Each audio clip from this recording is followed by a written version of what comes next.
Loncin Voge 500AC looks every bit the stylish commuter. Welcome to Motorcycle TV. Leoncino 500 Scrambler, although if you squint, it does kind of look like one. Instead, it's a new offering from Loncin.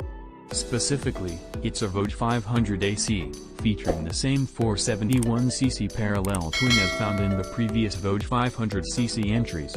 Some styling, like the headlight and turn signals, resembles the previously released 300AC pictured here. They look a bit like cousins, if not exactly siblings. Will the Voge 500AC find its way to Europe like the Voge 500s before it, though? That remains to be seen, but newmotor.com.cn has a few behind-the-scenes spy shots for you to check out its styling up at a fairly close range.